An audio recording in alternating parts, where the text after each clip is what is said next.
آپ کا میں نے ایک دفعہ درس سنا تھا جو شاید آپ نے جب اپنی زندگی میں آخری دفعہ جب تراویح پڑھائی تھی مسجد میں، تو اس وقت آپ نے کہا تھا کہ دین کو سمجھنے کے لیے ہمیں پیچھے سے پیچھے جانا پڑے گا، کہ یہاں تک کہ ہم اپنے آپ کو نبی کریم صلی اللہ علیہ وسلم کے قدموں پہ جا کے پھینکتے ہیں، اور سائنس اور ٹیکنالوجی میں آگے سے آگے جانا پڑے گا۔ اس کی آپ نے مثال بھی دی، اس بات سے میں ایگری ہوں۔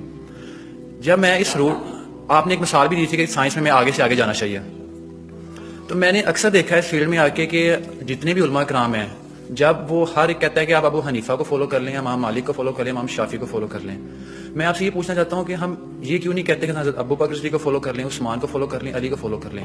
کیونکہ میں جس لیول میں پڑھتا ہوں نا، میں اسٹوڈنٹس میں، جب میں اسٹوڈنٹس کو بات کرتا ہوں تو اسٹوڈنٹ مجھ سے یہ پوچھتے ہیں کہ ہم ان لوگوں کو کیوں فالو کریں، ہمیں چاہیے کہ ہم نبی کو فالو کریں، صحابہ کو فالو کریں، انہیں کو فالو کریں۔ تو اس میں ذرا کنفیوژن ہے، تو اس میں ذرا کلیئرٹی تھوڑی کر دیجیے۔ دیکھیے، ہمیں دین اگر سمجھنا ہے تو ہمیں پیچھے کے پیچھے جانا پڑے گا یہاں تک کہ حضور تک پہنچ جائیں۔ البتہ حضور تک پہنچنے کا مطلب کیا ہے؟ ایک حضور نے ہمیں قرآن دیا، ایک حضور کی سنت، ان دونوں کو ہمیں اختیار کرنا پڑے گا۔ اب یہ ہے کہ قرآن مجید کی کسی آیت سے استدلال کرنے میں اختلاف ہو سکتا ہے، کسی حدیث سے استدلال کرنے میں اختلاف ہو سکتا ہے، حدیثیں بعض اوقات کنٹراڈکٹری بھی آ جاتی ہیں، ان کے مابین توافق پیدا کرنا یہ ایک بڑی علمی جدوجہد ہے۔ تو یہ جو انفر کرنا ہے قرآن سے اور حدیث سے، اس میں ہمارے فقہا نے اپنی زندگیاں لگائی ہیں، اور اس اعتبار سے اگر ان کو فالو کیا جا رہا ہے تو اس بنیاد پر کہ یہ قرآن اور سنت کی تعبیر ہے۔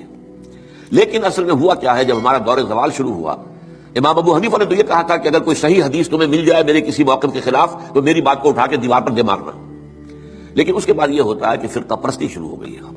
یہ فرقہ پرستی جو ہے اس نے ساری خرابی کی ہے، ورنہ ہم یہ سمجھیں، اور میں نے اس کے اوپر جو ہے ایک انٹرویو بھی میں نے حال ہی میں دیا ہے، اور میں نے یہ 20 اگست 1980 کو تقریر کی تھی علماء کنونشن کے اندر، جو ضیاء الحق صاحب کے دور میں علماء کنونشن 2-3 ہوئے تھے، ان میں سے پہلا کنونشن جو تھا اس میں میں بھی شریک تھا، اس میں میں نے تقریر کی تھی کہ ان فقہی اختلافات کا حل کیا ہے۔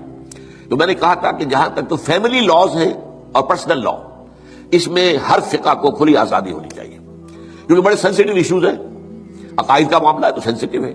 اب نماز میں فرض کیجئے یا روزے کے اندر اگر آپ طے کرتے فلاں وقت پر روزہ کھولنا ضروری ہے، تو ہو سکتا ہے کسی فقہ کے نزدیک اس وقت روزہ کھولنا درست نہ ہو، تو ان چیزوں کو تو چھوڑ دیا جائے لوگوں کے فقہوں پر، let them do what they are about to do۔ لیکن لا آف دی لینڈ میں کسی فقہ کو تسلیم نہ کیا جائے، بلکہ سب کو تسلیم کیا جائے۔ اب اس میرے فرق کو سمجھ لیجئے، کوئی فقہ بائنڈنگ نہیں، لیکن تمام فقہوں کو ہم اپنا سمجھے کہ یہ ہمارا ایک اثاثہ علمی ہے، ایک کامن ہیریٹاج ہے، ہمارا تراث علمی ہے۔ امام ابو حنیفہ نے یہ کہا، مالک نے یہ کہا، شافعی نے یہ کہا، حنبلی نے یہ کہا، امام جعفر صادق نے یہ کہا، امام زید نے یہ کہا، اور حزم نے یہ کہا، اور فلاں نے یہ کہا، بازیوں نے یہ کہا۔ یہ گویا کہ ہمارا ایک کامن جو ہے، یہ ہمارا اثاثہ ہے۔ اس سب کو سامنے رکھ کر آپ ایک نئی قانون سازی کر سکتے ہیں۔ تو اس حوالے سے یہ، لیکن یہ ہوگا کیسے؟ جیسا کہ آپ نے علماء کی بات کی، علماء تو اس کے اندر اتنے سخت ہیں کہ ایک فقہ سے باہر قدم نکالنا گویا کہ آپ ان کے نزدیک کفر ہے۔ حالانکہ کہتے یہ ہیں کہ کم سے کم 4 فقہوں کو، تو میں نے تو 8 گنوائی ہے نا، حنفی، مالکی، شافعی، حنبلی، جعفری، زیدی، عباضی اور ظاہری، یہ 8 فقہ ہیں۔ یہ 8 میں یہ سب کے سب جو ہے انہوں نے قرآن اور سنت سے استفادہ کیا ہے۔ ان سب کو رکھے بیک گراؤنڈ میں، جیسے کہ آپ کو معلوم ہے کہ ہائی کورٹ، سپریم کورٹ کے فیصلوں میں یہ حوالے آیا کرتے ہیں کہ بامبے ہائی کورٹ نے فلاں ایسا ہی مقدمہ تھا، اس میں یہ فیصلہ دیا تھا۔ یہ پریسیڈنٹس ہیں۔ کلکتہ ہائی کورٹ نے یہ کیا تھا، یا جو انگلستان کی سب سے اونچی جو ہائی کورٹ ہے اس نے یہ فیصلہ دیا۔ یہ پریسیڈنٹس کے طور پر بطور دلیل اپنے جو وہ ہوتے ہیں فیصلے ان کو کوٹ کیے جاتے ہیں، تو ہم جو ہے فیصلہ اس کے مطابق کر سکتے ہیں۔ میں کہہ رہا تھا کہ ہمارے جو سنی فقہاء ہیں، وہ جو علماء ہیں، چاروں کو کہتے ہیں حق ہے، حنفی بھی حق ہے، شافعی بھی حق ہے، مالکی بھی حق ہے اور حنبلی بھی، لیکن تمہیں ایک کی پیروی کرنی ہوگی لازم۔